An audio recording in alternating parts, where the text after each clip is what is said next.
ヤンピピです。ご視聴いただきありがとうございます。狼ゲームアナザー続きやっていきたいと思います。では、スタート。やっていこうかな。シャワールーム来ました。マキさんの首に残っていたあざ。これは気になる手がかりが見つかりましたね。犯人の犯行手口がわかるかもしれません。詳しく調べてみましょう。マキさんは刺されて死んだはずやろ？なのにどうして首が絞められた跡があるん？わからない。もしかして死因は死殺じゃないのかな？マキさんの死因を詳しく調べられる人がいればいいんやけど。死因を調べられそうな人か。精神科医かもしれんね。グロ画像とかで遺体は見慣れてるけど、私はあくまでカウンセラーだから。死因を判別できるほど医学の知識は詳しくないわ。誰か詳しい人がいればいいんやけど。死因を調べられそうな人か。今回マキさん見てみようか。マキさんの遺体には首を絞められた跡と刺し傷があった。マキさんは刺されて死んだはず。にもかかわらず、首には絞められた痕跡があった。一体どういうことなんだ？精神科医さんのとこ行って決めますわ。精神科医さん。3階。おった、大部屋。少し酒を飲みすぎたか。あそこにいるのはサトルさんだ。そうだ、サトルさんは確か医者だったはず。サトルさんに遺体を見てもらおうって、マキさんの死因を判別してもらえないかな？どうしたんだ？ちょっとマキさんの死因で気になるところがあって、医者のサトルさんに聞きたいんですけど。一体何だい？口では説明しにくいんで、直接遺体を見てもらいたいんですけど。遺体を直接見る？私が？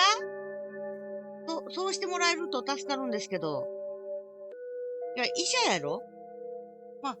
精神科医さんやから、こんなグロテスクなやつ見たことないのかな。どうかしたんですか？やぶ医者もしかして。いや別に。すごい汗かいてますけど。実は、私は血が苦手なんだ。血苦手なんかよ。医者なのにですか？何が悪い？私は医者だが、精神科医だ。まあね。私は昔から真っ赤な液体がどうしても無理なんだ。血を思い出しただけで動機が。大丈夫ですか？こういう時は、薬を飲めば。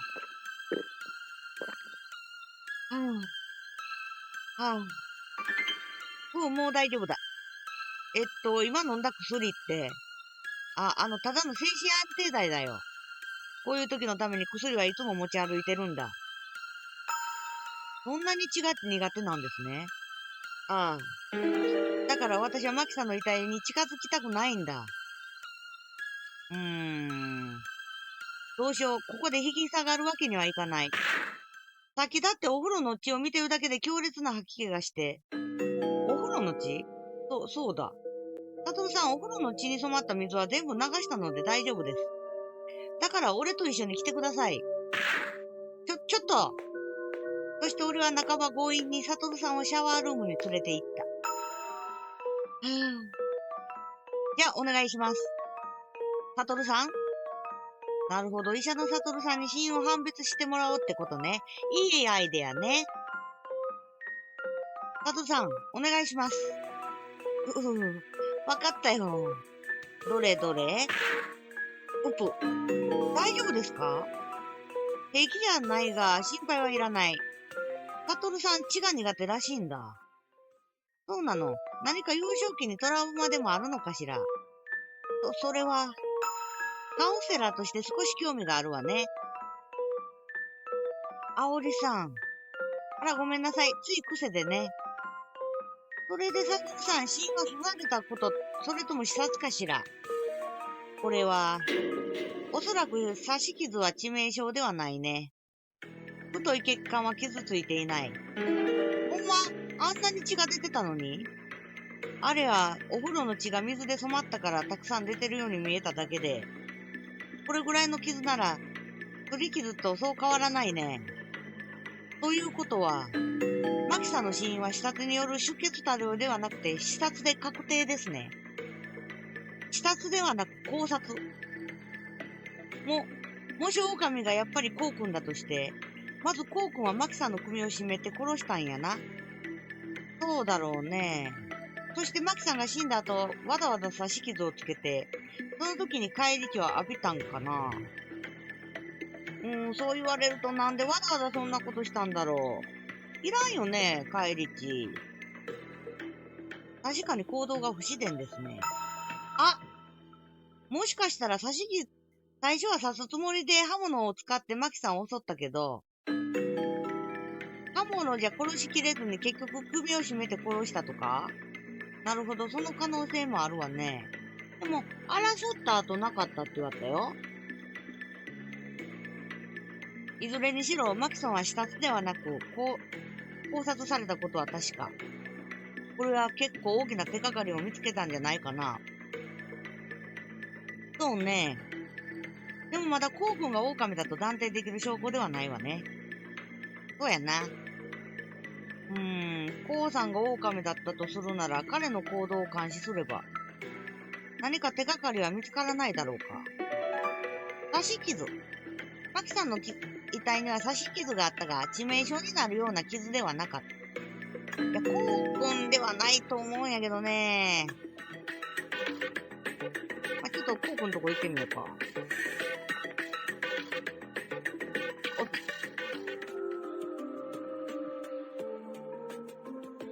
君？あれはコウさんだ。なんとか服の血は落ちたな。すげえな、どうやって落としたん？血はなかなか落ちへんで。コウさんは服の血を洗っていたようだ。服についた血は落とせたということは、まだ服に血がついてからそんなに時間は経過してないわけか。ということは、なんだお前。え？俺になんか用か？この状況であなたが怪しそうなので監視しますとか言えないよな。どうせお前も俺が狼だと思って監視してるんだろ？読まれてる。まあ怪しい奴を監視するなど、実極当然のことだ。ごく当然なことだ。俺も同じ状況ならそうするしな。コウさんは犯行現場のシャワールームで誰かに刺されたって言ってましたよね。ああ。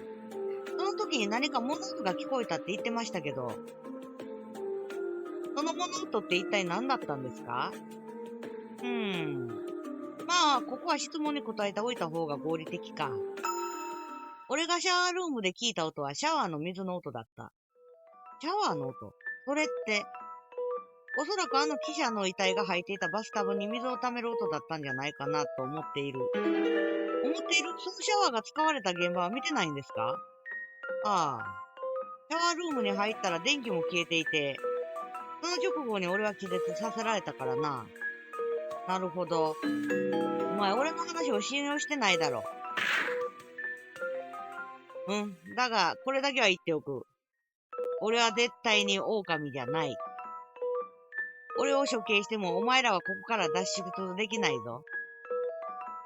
彼の目真剣だ。本当に彼は狼じゃないのか。でも嘘をついてる可能性も。皆さん、探索は順調ですか？びっくりした。残念ながら、狼裁判の時刻がやってきました。まだ誰が狼なのか分かってないのに。それを今から狼裁判で炙り出していきます。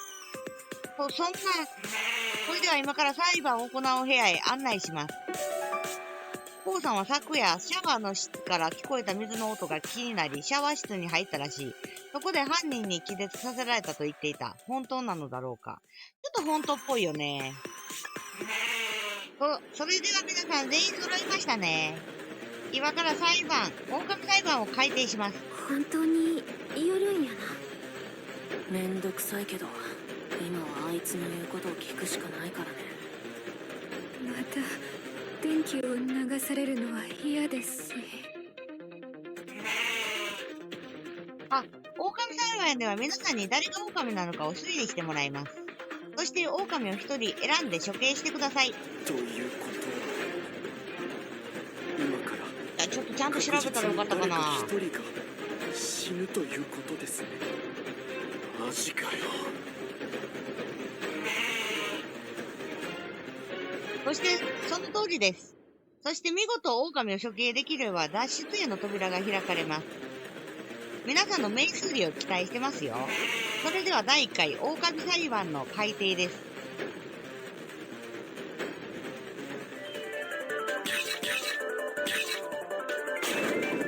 ついに始まるんやね。あと3回ミスでゲームオーバーか。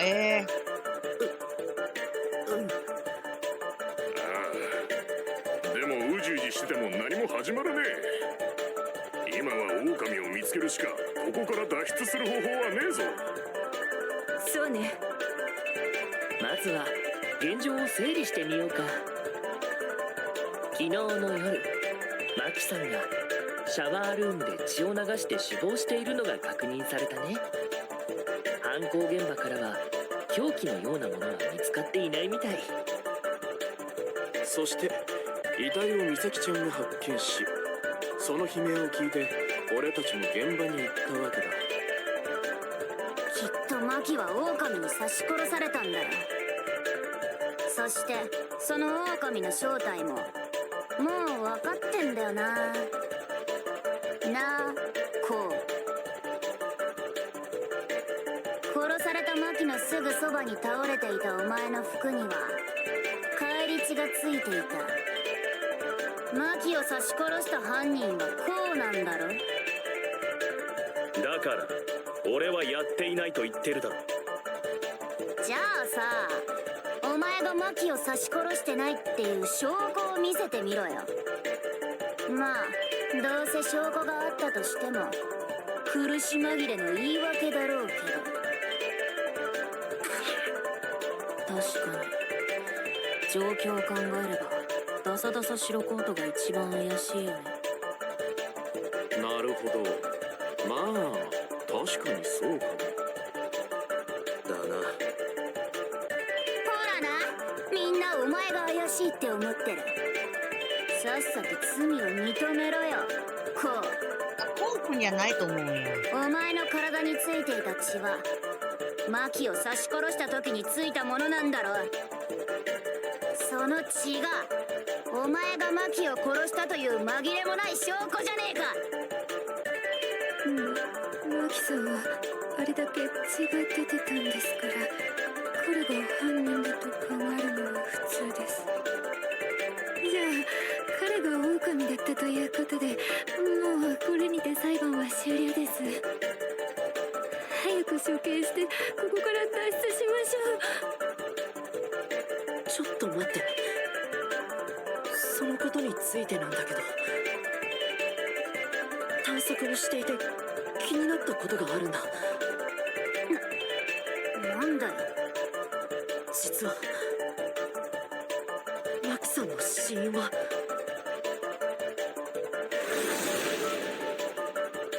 証拠やね。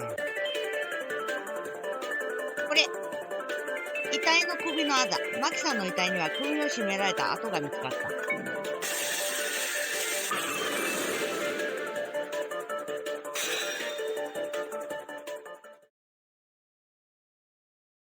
実はマキさんの死因は自殺じゃないんだ。はあ、何をいきなり言い出してるんだよ。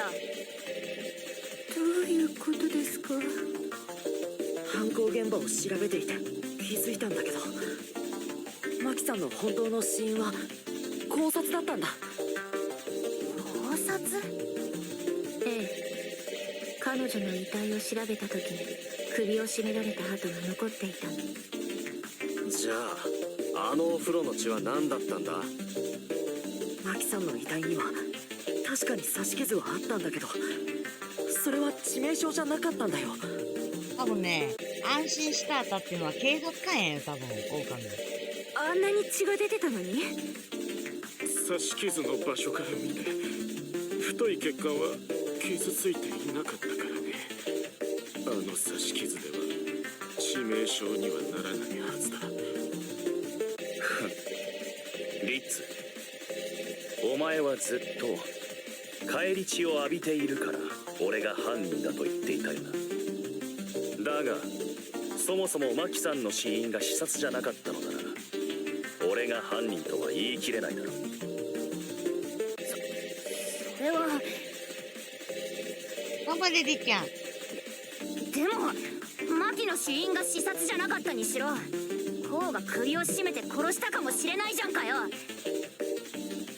それにコウはマキの殺された現場で倒れていたんだし、やっぱり私はお前が怪しいと思う。勝手に言っておけ。一つ質問いいですか？私もコウ君が犯人だと思っているんです。はあ、なんだと。すみません。でもどうしても気になることが。どうしてコウ君はマキさんを首を絞めて殺害したのにわざわざ刺し傷を作ったんでしょうか？だから俺はやってないと言ってるだろ。まあまあ、コウ君落ち着いて。君の無実を証明するためにもちえちゃんの質問をちゃんと考えないといけないんじゃない？それはまあそうだな。ちえちゃんの質問はどうしてコウ君が首を絞めた上にさらに刺し傷を作ったのかってことだよね。はい。そう言われるとちえちゃんの言う通り二度手間だよね。まあ確かに。ああ、わかったぞ。それはきっとマキを確実に殺すためにやったんだ。いや、もう首絞めて死んだんだからね。万が一マキが生きてたら困るからな。念には念を入れたんだろ。こいつ性格悪そうな顔してるし、きっとそうに違いない。念のためですか。そうなんですかね。確信か。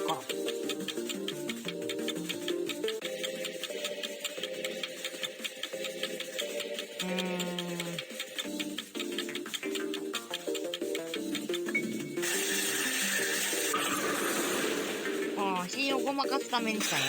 危ない。時間あったら困るわ。いや、俺はそうじゃないと思う。あ、ごめん。声かぶってしもた。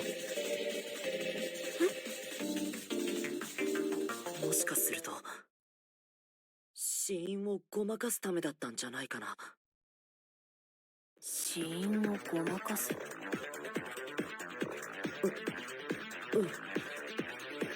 まず犯人はマキさんの首を絞めて殺し、そしてお風呂のバスタブに入れた。その後首を絞めた跡を隠すためにマキさんの体に刺し傷を作って首元を血で染まった水で隠したんだ。こうすることでパッと見マキさんは刺されて出血多量で死んだと勘違いさせることができるでしょ。なるほど。私も今の説明には納得だわ。なんとか証拠集めたった。でもよ、一体何のために死因をごまかす必要があったんだ？なんでつけないの？犯人をこうに見せたから。犯人をこうに見せたかったからや。それはマキさんを殺した犯人をコウさんに見せかけたかったからじゃないかな。犯人をコウ君に見せかける？犯人は考察だということを隠しつつ、その血を使って気を失ったコウさんに血を浴びさせ、まるでコウさんがマキさんを視察して返り血を浴びたように見せかけようとしたんだ。じゃあつまりコウ君は狼に濡れ衣を着せられてたってこと？おそらく。はあ、なんでそう言えるんだよ。そんなのただの推測でしかねえだろ。でもコウさんは犯行現場で血を浴びた状態で気絶していた。もしコウさんが犯人だったとして、首を絞めてマキさんを殺した後にわざわざ刺し傷を作って自分の服に返り血をつけたまま現場に残るなんて、自分を疑ってくださいと言っているようなものだよ。普通に考えて犯人ならそんなことするはずない。それはお前こうの味方をするのかよ。味方とかそういうのじゃない。俺は本当の狼を暴きたいだけで。誰やろでも確かに彼の言うことは一理あるあんたまで。わ。もし私が犯人だったら自分の腕に返り血を浴びたままにするなんて、そんなバカなことしないもの。そう言われると確かに。リツか？じゃあコウ君は犯人じゃねえのか？やっと分かったか。これで俺が犯人じゃないということが証明されたな。でもさ、こうはこうなる状況まで考えて演技してたんじゃないのか？なんでりっちゃんここまでコウ君を追い込むんやろ？こいつ頭良さそうだし、一度自分を犯人だと疑わせて死因が違うって理由から自分を犯人候補から外そうとしてるとか。もし俺が犯人だったらそこまでしない気がすんな。だって自分で疑われる状況を作るとかリスク高すぎるよな。そうやね。だけどなんでどうしたりっちゃん？りっちゃん犯人か？そういえばさ、リツちゃん、さっきからやけにコウ君を怪しんでるね。コウ君が狼として疑われないといけない理由でもあるの？あ、もしかして本当はリツちゃんが狼だったりして。はあ、ちげえよ。私はただこいつ頭良さそうだし簡単に人を騙しそうな目をしてるから、こいつならそこまでやるかもって。皆さんちょっと落ち着いてください。このままでは議論が進みません。そ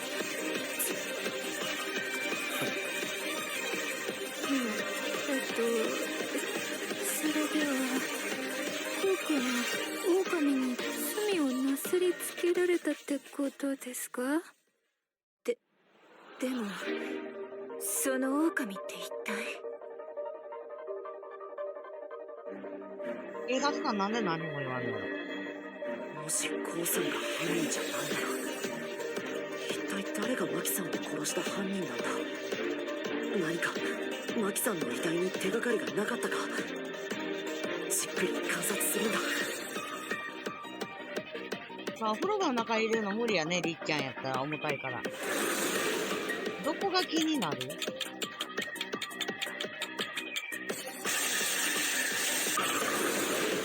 首元やね。この跡は、これって指輪の跡じゃないか。指輪や、ほんまや。そうか、分かった。誰や指輪したんの？あ、弁護士さん？え？何が分かったの？ゆきなりくん。コウさんはやっぱり犯人じゃないよ。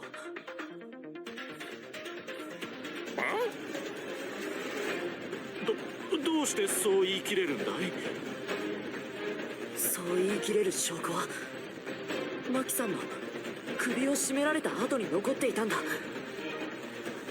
首を絞められた後？マキさんの遺体の首には犯人が首を絞めた時についたと思われる手の跡が残ってるんだけど、ほらこの跡の右側を見て。いや、弁護士さんは左やったな、先生官の。こうやね。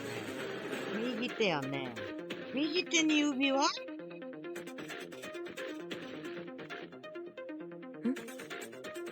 れってもしかして指輪の跡？指輪だと。お、まさか。本当だ。言われてみれば確かに。コウさんは指輪をしていないよね。ああ、もちろんだ。そもそも指輪なんて人生で一度も持ったことはない。右手やで締めた時に。じゃあ指輪をしてへんコウ君は犯人じゃないってことになるな。シェじゃあ今度は指輪をしている人物が怪しいってことになるのか？そうだな。じゃあみんな手を見せ合いっこしようよ。あ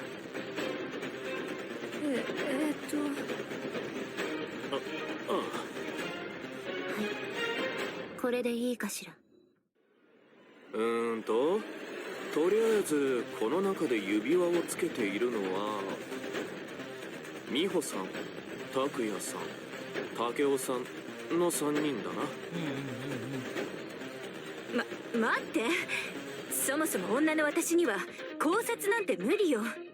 力もないし抵抗されたらひとたまりもないわ。でもこの子も右についたな。だからといって美穂さんが犯人じゃないとは言い切れない。そうだね。マキさんに抵抗されない方法で殺したのかもしれないし。そんな。とりあえず一人一人昨日の夜のアリバイを確認していくしかないな。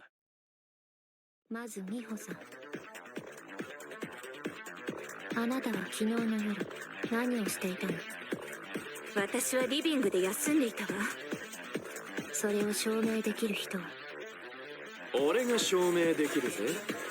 俺は昨日の夜美穂さん口説こうとしてたんだ。なんと破廉恥な。だけど結局口説けずにそのまま世間話を長いことしてたんだよ。右手で女性では力ないから男性のどっちかやね。そうだったわね。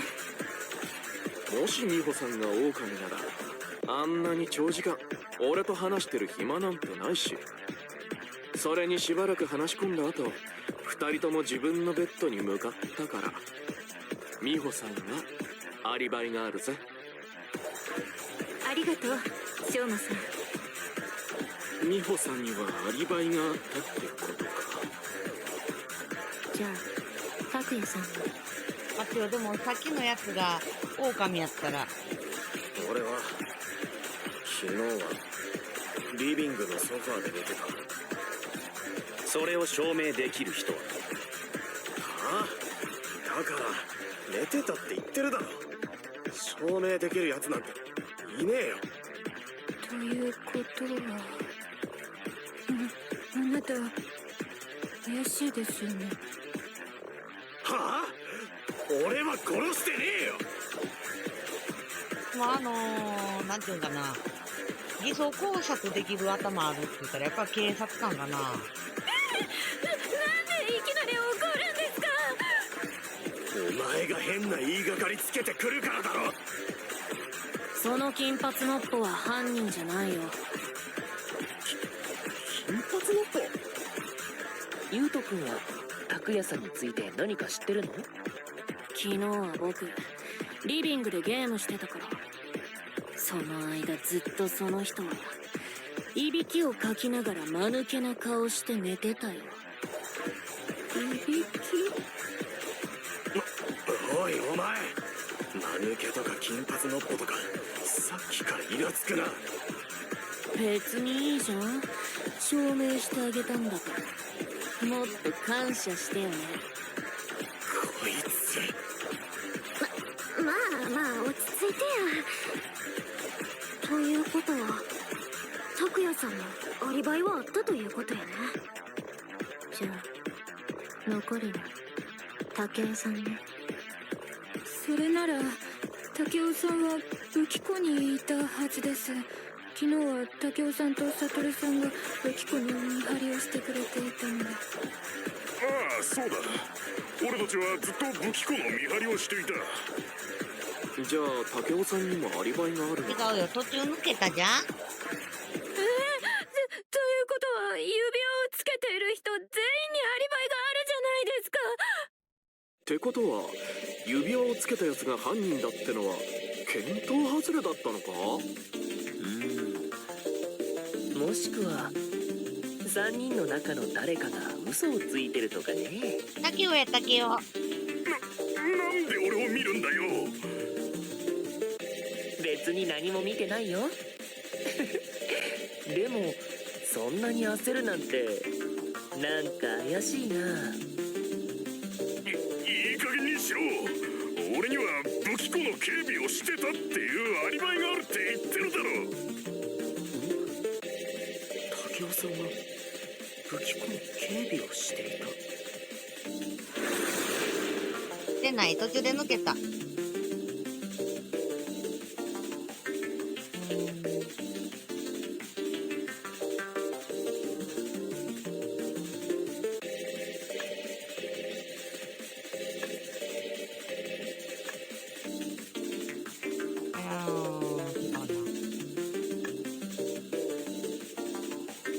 これや、サドルさんの行動。停止会に気づける。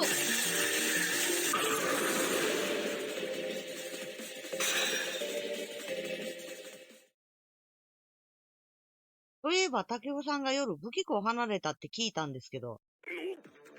それは。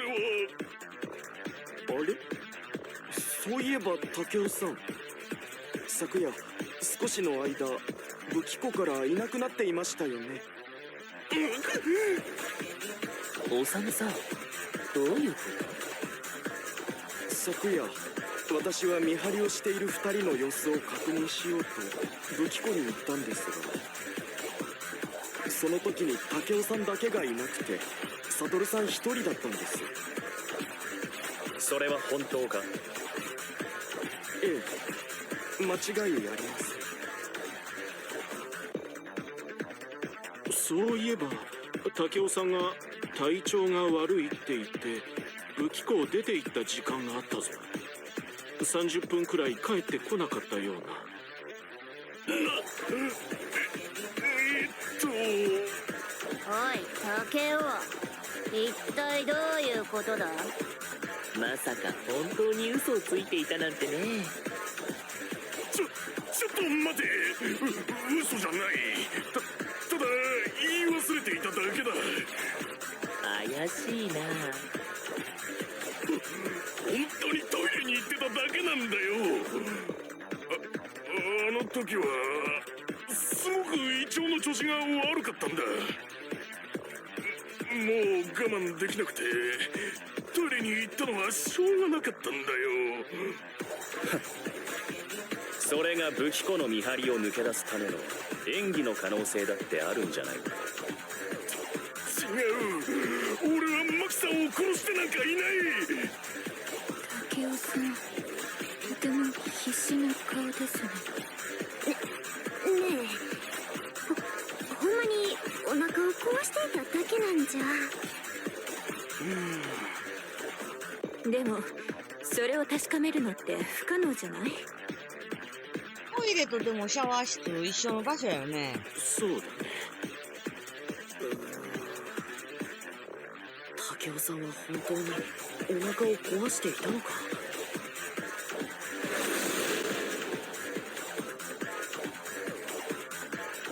嘘をついてるっていう証拠か。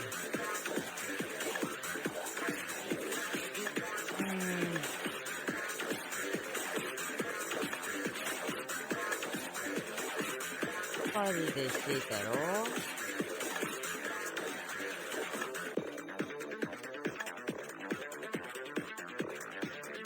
これや。シャワー室。あ、違う、バットや。これがどうしたんだよ。ベッドに行った。やばい。そう、変なことばっかり言ってると、俺が狼だと思われてしまう。やばい。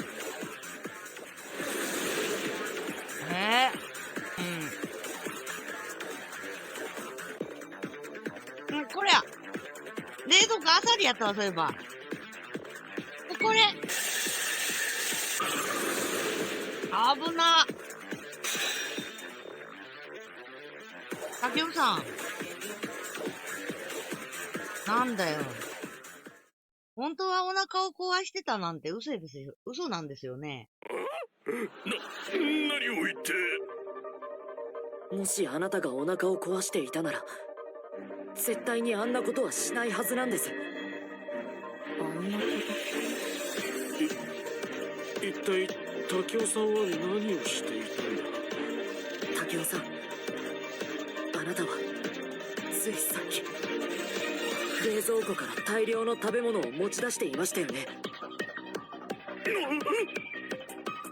あなたはその時持ち出した食べ物を全部一人で食べると言っていました。昨夜お腹を壊していた人が今日になってあれだけの量を食べるって普通じゃありえなくないですか。それは。僕も竹雄さんが冷蔵庫を漁っているところを見てたけど、竹雄さん普通じゃありえないくらい大量に食べてたよ。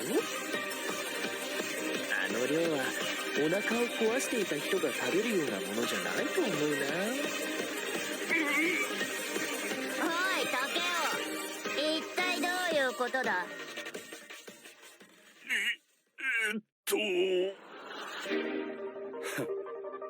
竹雄さん、よく考えればあんたの行動は不自然すぎる。あんたは30分もトイレにこもるくらいお腹を壊していたんだろう。だったら普通病室に薬を取りに行くだろう。しかしさっき俺が病室の救急箱を調べた時、誰も漁った形跡はなかった。救急箱なら私もさっき確認したわ。確かに何も取られた形跡はなかったわね。もう言い逃れはできないな。竹雄さん、あんたお腹を壊していたって話、本当は嘘だったんだろう。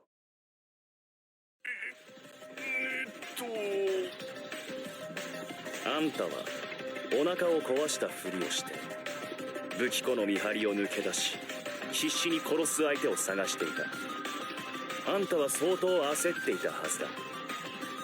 時間をかけすぎると怪しまれる可能性があるからな。そんな時偶然居合わせたマキさんを襲い、急いで首を絞めて殺害した。だが殺すことに焦っていたあんたは周りの状況までは見えていなかった。そして俺がシャワールームに近づいてくるのに気づいたあんたはとっさに物陰に隠れてシャワールームに入ってきた俺を襲い気絶させたんだ。そしてあらかじめ持っていた刃物でマキさんを刺し、俺の服に返り血をつけてあたかも俺がマキさんを殺したように見せかけた。犯行に使った刃物は武器庫の見張りをしていたあんたなら手に入れることも容易だろうしな。マキさんの首のあざには指輪の跡がついてて、竹雄さんは指輪をしている。そして極めつけにアリバイ工作のためについた嘘がバレてしまった。もう言い逃れできないよね。竹雄さん、何か反論はあるか。バカなこと言ってんじゃねえ。俺は狼じゃない。絶対に俺じゃないんだ。具体的な反論は何もなしかよ。どうやら決まりだね。それでは、狼は小島武雄でいいか？異論はないですね。私も竹雄さんが狼だと思うわ。間違いないな。そんな。それでは皆さん、異論はありませんね。小島武雄を狼として処刑する。くそ俺は狼じゃない。やだ狼やろ。わからんけど。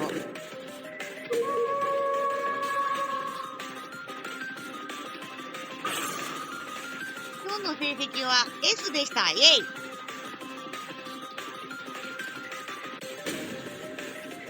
はい。生存数13名。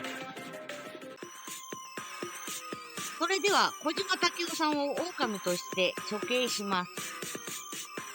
やめろ。やめてくれ。俺が殺人なんてするわけないだろう。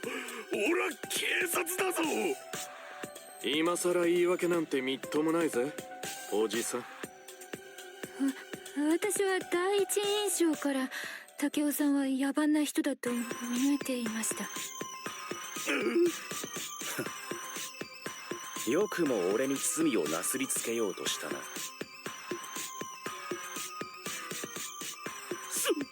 それはまあ、あんたに俺を騙すなんて最初から不可能だったがな。あと少しだったのに。竹雄さん。そろそろよろしいでしょうか。それでは処刑を開始する。竹雄さんには警察官らしい処刑法を用意したので、ぜひ楽しんでください。やだ。こんなこと。それでは処刑を開始します。やだ。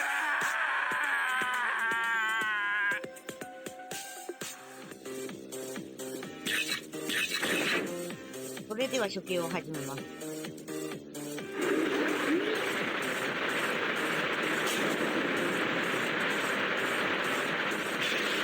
わあ、嫌やこれ。お前に助かる方法を教えてやろう。羊を捕まえろ。それだけだ。捕まえた羊は逃がすんじゃねえぞ。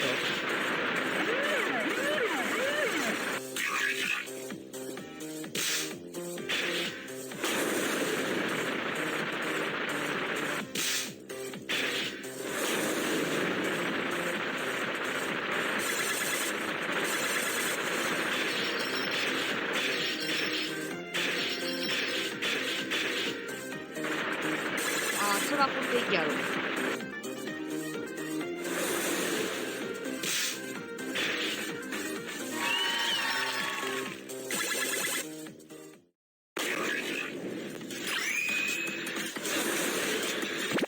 あん中におったんかい。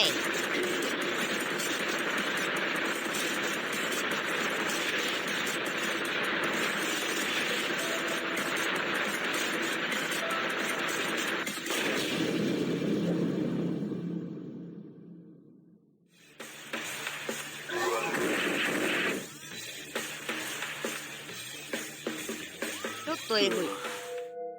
マジで処刑されちまったな。結構グロかったな。お前たちに人の命を心配してる暇などないぞ。今から処刑された人間が本当に狼だったのかの答え合わせだ。そうだったね。もし正解なら脱出の扉が開く。それでは皆さん、心の準備はいいですか？それでは答え合わせ、スタートです。狼か羊か。いや、狼やろ。まだか。引っ張るな。そうやな。お見事、狼でした。お見事、正解です。